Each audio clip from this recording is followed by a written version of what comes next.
Welcome to Inspiring Business with your host, Mark Bullock, who is the co-founder of videosocials.net and of videointerviewpodcast.com. In every episode, Mark interviews business and organizational thought leaders who share their stories of how they inspire others by making a difference. You can find this show on videosocials.net and YouTube, LinkedIn, Facebook, and almost any podcast platform of your choosing. Welcome, and today I am very pleased to have a longtime client and guest, Joy Rosenthal, as a guest on the show. Joy is a compassionate lawyer. I think she's been a lawyer for something like 26 or 27 years. She's been a divorce mediator for the past 17 years and is based in Brooklyn, New York. Her online course called Landing on Your Feet, A Compassionate Lawyer's Guide to Divorce, provides legal information for people going through a divorce. And it's really wonderful to have you today, Joy. I haven't seen you in a while. Great to see you. Hi, Mark. It's so good to see you. Absolutely terrific. So you've got a lot of online presence. We're going to mention those things later on, and I'm going to include links, of course, to all of your websites and all those kinds of things as part of this podcast. But one of the things that I hadn't realized literally until today was that you were a guest on another one of our clients, Rachel Green, podcast, and her Keep the Kids in Mind podcast. And I watched that, and it was really, really wonderful. And so I'm going to include a link for that as well. But anyway, I had wanted to really ask you, nobody that I know of in divorce mediation, we have many divorce mediator clients and friends, and nobody seems to plans on going to school to be a divorce mediator. And I don't think too many people, get a law degree planning on being a divorce mediator either. But I always like to start with, what's your story? How did you land in the world of mediating couples getting a divorce? Well, I'm happy to answer that. But first, I want to thank you for this opportunity. And I think it'll be as much fun as Rachel and I had. So I'm really glad to be here. Well, let's see. When I've always been interested in families and always wanted to work with families. That was kind of all I've ever really wanted to do. But I tried different ways. So I went to Divinity School, even though that was a little, didn't fit in with the rest of my background. And then I was working at NYU, and I was studying psychology, and then I was studying social work. I was trying to sort of find my way, and I got free tuition at NYU, so I could experiment a little bit. And I was working with kids. I was volunteering with kids on the Lower East Side of Manhattan who were teenagers, and we were doing literacy work with them. So these were kids who were in special ed, and we were tutoring them one-on-one to help them graduate from high school. And I found out that almost all of them were involved in the legal system, which shocked me. It didn't occur to me that teenagers would have legal problems. Now that seems very naive to me.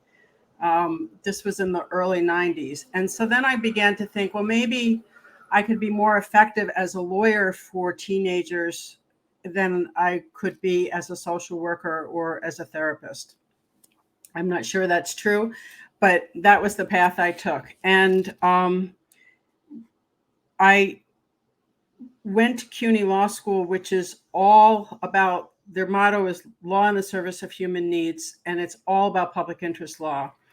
And I did as much family law as I could. That was clearly what I was interested in. And I took internships and jobs, summer jobs in that field, and studied it as much as I could there. And when I got out, I was lucky enough to get temporary jobs at a place called The Door, which provides free legal services and other kinds of services to anyone under the age of 21 in New York, and also at an organization that was called Legal Information for Families Today. Now it's called Family Legal Care, I think. And they provide services, they provide information to people who are representing themselves in family court. So those were great part-time jobs, and I did them for about a year. And then I started working at Legal Aid. I got a job representing kids in foster care. So I just want to say for a quick second, so what a lot of people don't know is that New York has a very strange structure of the court system. So people who aren't married, who have issues regarding kids, go to family court. So child support, custody visitation, abuse and neglect, all of that happens in family court. People who are married and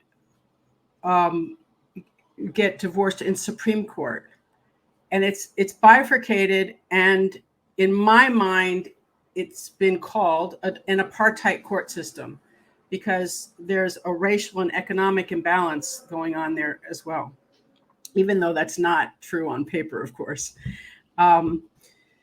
So I worked in family court for 10 years, representing children in foster care, as I said, and doing custody cases, doing adoptions. And what I found was that the kids were very loyal to their parents, to their birth parents, even though they had been taken away because the state was afraid that their parents were neglecting them. And there's a whole political thing around that.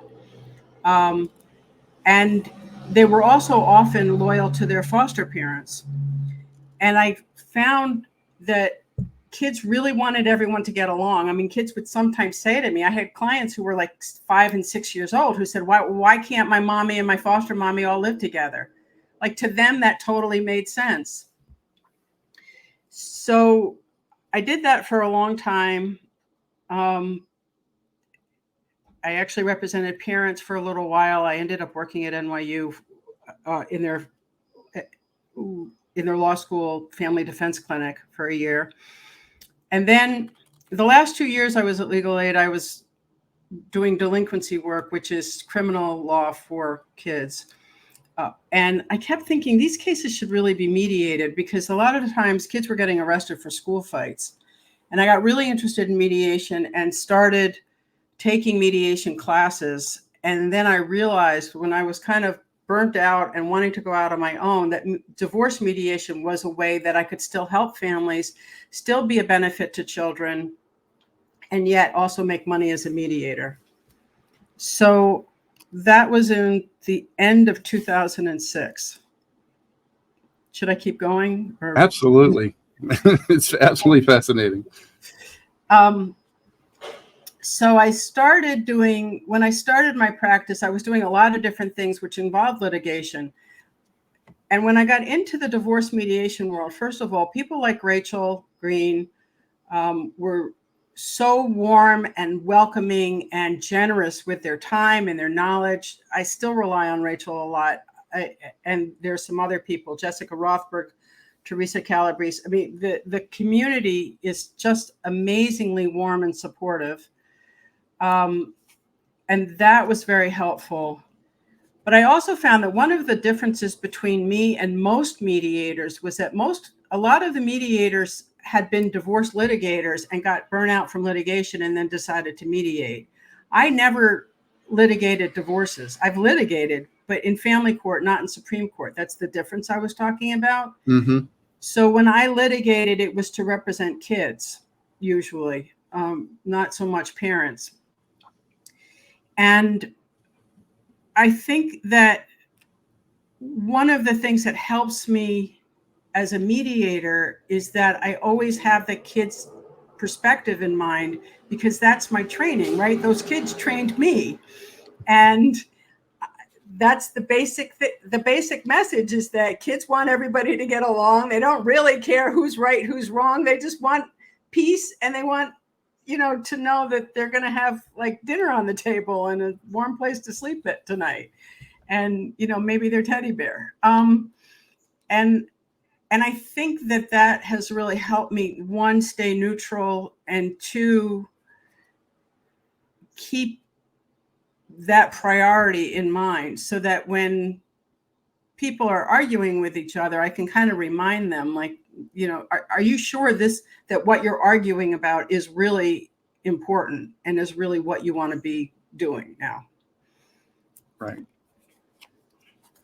Absolutely fascinating. And as long as I've known you, I knew parts of that, but I did not know that. And it frankly, it's one of the reasons that, I wanted you on the show. I mean, the entire show is because I have met so many people like you that have chosen to make a difference in the world, have chosen, some path that helps people, especially kids, families, et cetera. But, and I wanted to provide a platform so that you could tell your story. So thank you for telling your story. I thought it was enthralled. I was enthralled, and thank you for who you be and what you do. I really appreciate it, and it's so much in alignment because my personal goal in life is I make a difference for those who make a difference in the world, and so it's a wonderful alignment. But we need more of us.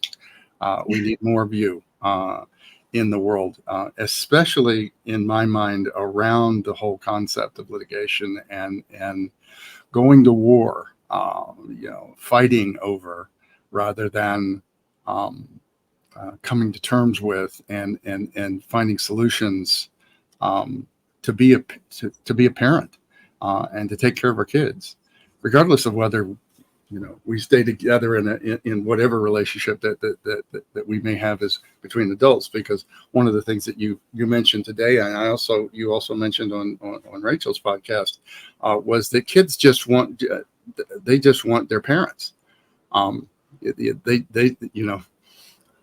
They get that there's different. They're easy to understand. They're easy to adapt to. Okay, well, there's different rules when I'm with mom than it is when I'm with dad. Or was one of the things that you mentioned on that show. And so,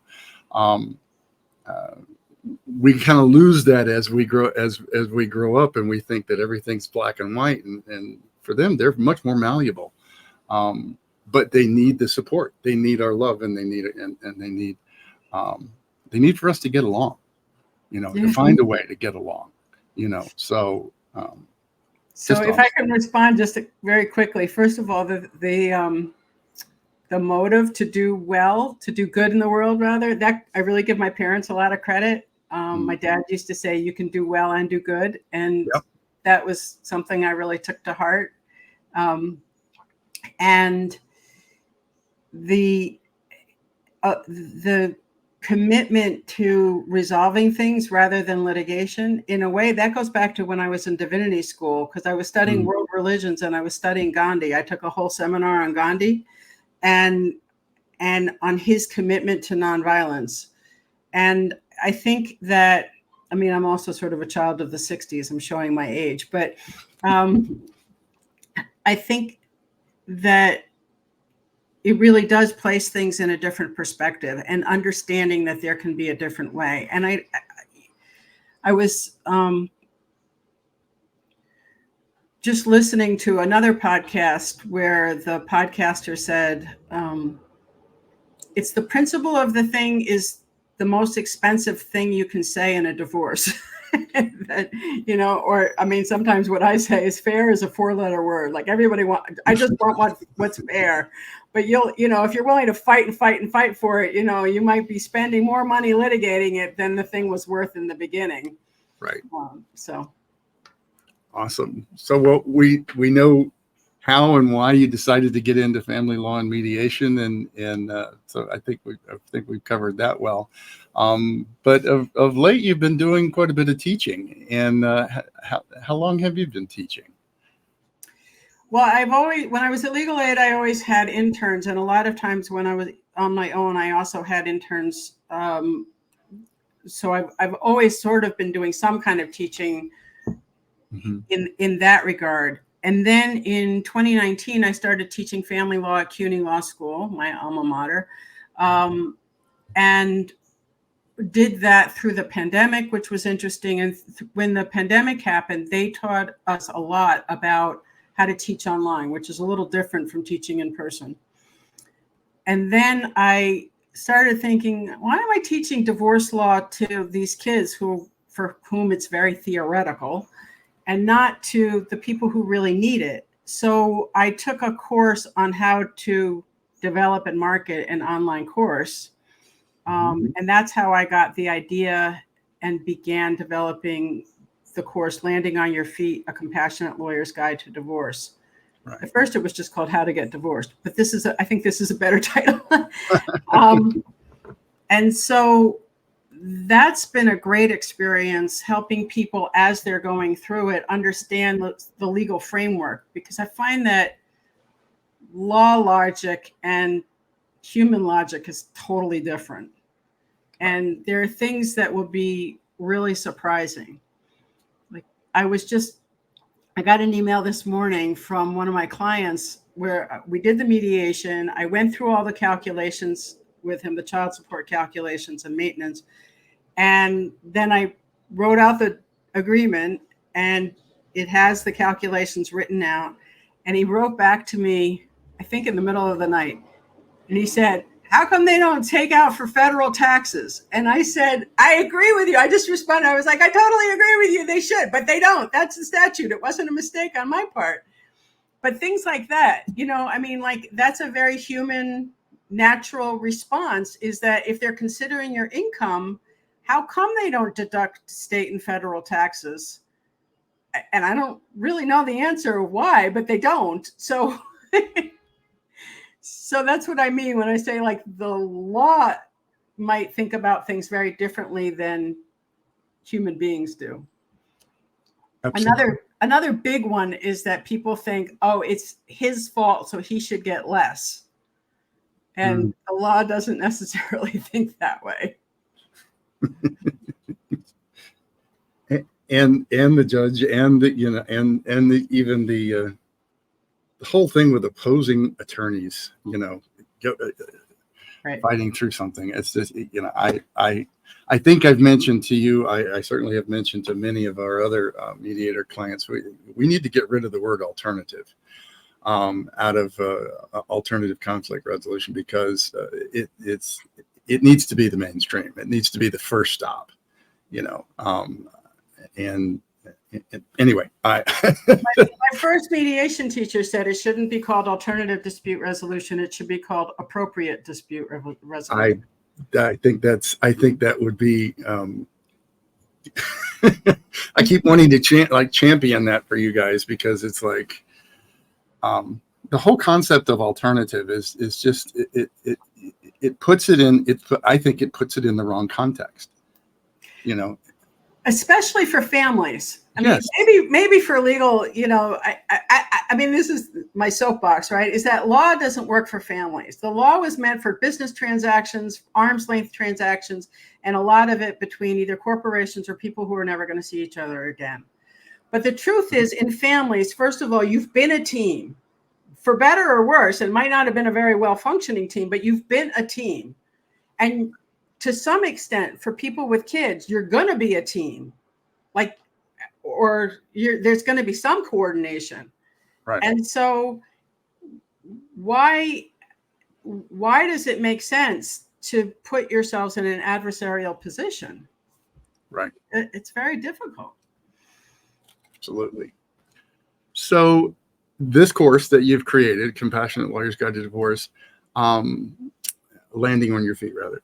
And who is it designed for, and why should people take it? Well, it's really designed for people who are in the beginning stages of divorce. And I don't think I really understood that when I took the course, because by the time people come to mediation, they're already a little farther along in the process. So for people who are thinking about divorce and want to get a glimpse into what to expect, for people who have their spouse has just said, I want a divorce, and they're like, what do I do now? Right. That's really who it's for. Or it's for people who are saying, oh my God, I can't stand this anymore. I need to separate. This is not working. Where do I go? What do I do? How do I understand this? Because it's such an overwhelming time in the beginning, and it's really a process. It's not a one-time event. We call it a divorce, like it's a noun, but it's really not. It's really a process, a big transition, and the course is really designed to help people get through that transition, but from a legal perspective, not so much a psychological perspective. So helps them understand what are their options in terms of mediation or litigation or something in between. What are their, how can they prepare? What should they be? How do they find the right lawyer?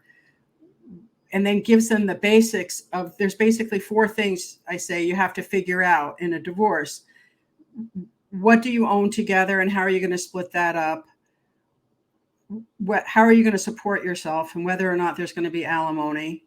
How are you going to support the kids? Because both parents are responsible for supporting the kids. And what are you going to, what's the parenting plan going to be? So, and there's a million details, but that's basically those 4 things. And so we go into each of those things, and I'm just developing a negotiation module too, like how to negotiate with your spouse to get the best outcome for everybody. So, and I would say, again, having known you for years and been, you know, your publisher for your initial blogs and et cetera, you have, this course sounds like accumulation to a large extent of a lot of your experience and a lot of your, the practice of working with clients for years. And, you know, but for our viewers, it's important to note Joy has been doing this for a long time, and she's been creating content that she's made available for free. That's for you, and it's not self-promotional. It is about making a difference. It is about trying to help you through the content that Joy you've created. And so, how do they find all this? Well, they can go to your website, joyrosenthal.com. You're on LinkedIn at Joy Rosenthal. You're on Facebook at NYC Divorce Mediator. You're on Instagram at Joy Mediator. Of course, you've got the course landing on your feet. And folks, there'll be a link to links to all of these different things associated with this podcast in whatever platform that you're consuming it through. But you also have a couple of other, steps in that direction. You have a free divorce roadmap. Again, we'll have a link to that. You've got a free workshop that you do on an ongoing basis. 3 surefire ways to save time, stress, and dollars on your divorce. That one's one I think if it's free, people should absolutely jump into that. And as mentioned before, I'm also going to include a link for your interview with Rachel Green, because I thought that was special as well. But you've done other videos as well. So if you do a search on YouTube, Joy's going to come up. You're for that. But and people might be curious as to how we met and what was going on. Well, I think we met originally through the New York State Council of Divorce Mediation, an organization that we have always supported and loved. Basically, what are we as marketing? We're a marketing organization. How do we have so much affinity for divorce mediators, family mediators, etc.? Basically, we help those that have something to say, have something to contribute, have something that they want to make a difference, something that helps others, and they want to produce content around making that available for people. And so we're content producers and publishers, et cetera. And originally we started with, which you were a client of for years, with Phone Blogger, which was essentially the opportunity to, instead of sitting down and grouging for hours over trying to create a 3 to 5 minute to read article, you could either draft it out, or we could just call you and interview you for 5 or 10 minutes on the phone, ask you a couple of questions, and you could stream of consciousness, and then we could turn that into a written article. You're the author. It's your content. It's your knowledge. It's your experience that you're bringing across the table, but you're not stuck with all the perfectionism of the writing and the grammar, et cetera, et cetera. Take care of all that and then get it out for you. And I know you're now pretty much doing that on your own, because I see your blog is still active, and definitely check it out at joyrosenthal.com. But if you need help with that arena, that is what phoneblogger.net is for. Then we stepped into video, and we realized that people just have it's very difficult for people to, one, deal with how do I talk to this inanimate object called a camera and yet bring across what I want to do, which is to have a conversation with an audience, to have a conversation with other human beings. And so we decided, let's pull them all together in a meeting like this, except about 5 or 10 at a time. And we take turns recording our 2 or 3 minute video blogs. And many people use that for content for their websites or to create short ads in video, et cetera, et cetera. But it allows you the opportunity to get comfortable in front of the camera in a safe environment.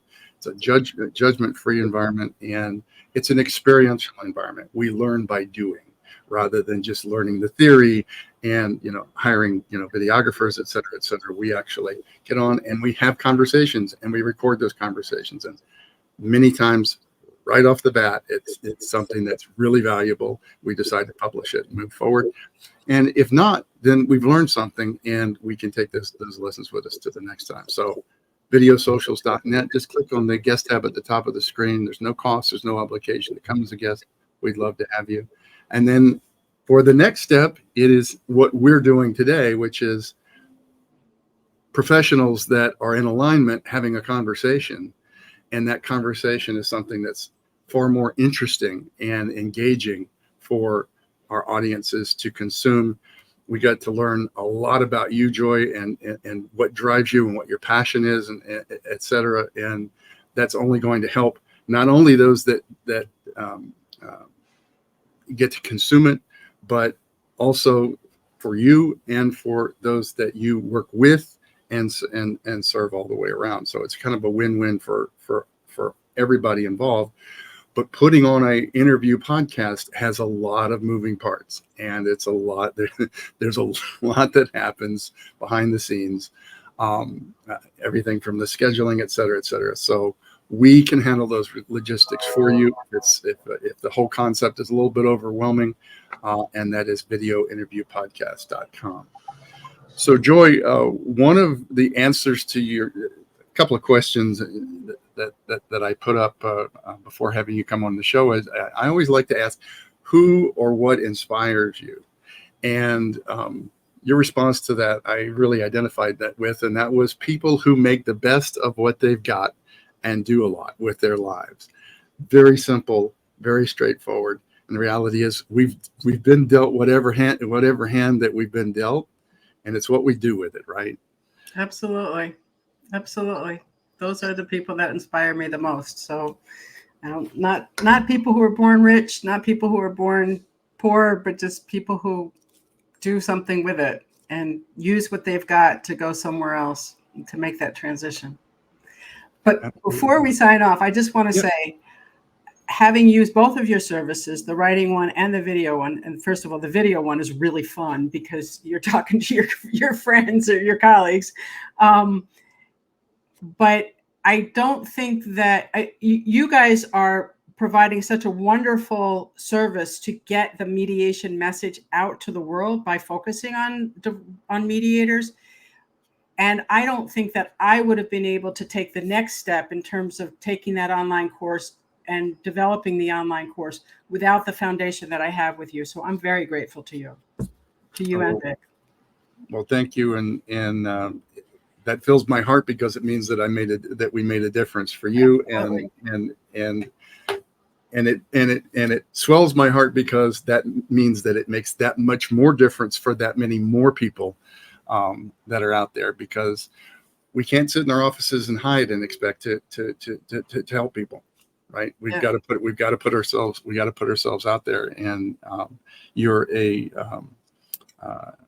great example of that, and I thank you for taking on again who you decided to be in the world, and to let yourself blossom online and really to make the difference that you mean, because your content alone can make the difference. And that's really kind of the goal for me, is it's like, if our content in and of itself, whether anybody ever hires us, if that content can make a difference, If what we have to say, what we have to write, what we are out there to provide, can help somebody take the next step, can help somebody avoid, a tragic mistake, or just shooting themselves in the foot with, completely not realizing that what they were going to do it just by watching a podcast, listening to a podcast, watching a video, reading an article, so really, really pleased that you've taken it on, that you're blossoming, and congratulations on your course, Joy. Thank you. If it's okay, I would just want to throw in one more thing, because I feel like I'd be remiss if I didn't mention it. For anybody who's in New York State, there's a free child support and maintenance calculator. Maintenance is New York's word for alimony. On our website, joyrosenthal.com, that Mark mentioned. And it's a little complicated. The instructions are there. You have to look on the left, but it's free. It's available for anybody to use, and it's used by lawyers all over the state. I think some court personnel too. It's accurate and it's reliable, and you're welcome to use it. It was developed not by me, but by my paralegal, Andrew Bemke, who worked with me for 11 years before COVID. And he just did a fantastic job. Wonderful. So I just want to mention that, because that's a wonderful resource. And thank you for making it available. And again, for no charge. That is awesome of you. Well, Joy, we could go on all day, but it is absolutely a pleasure. Don't let it be so many months before we get to see you again. I really enjoyed seeing you again. Really enjoyed learning so much more about what it is that you do, and more importantly, why you do it and the difference that it makes. Thank you, Joy Rosenthal. Thank you so much. Thanks, Mark. And thank you for everyone at Video Socials, and you, Vic, the whole team.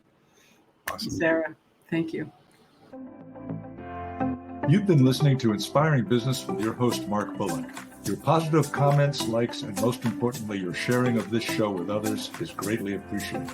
Don't forget to subscribe to the Inspiring Business Podcast on whatever platform you prefer. You can catch prior episodes on videosocials.net and on YouTube, LinkedIn, Facebook, and all the major podcast platforms.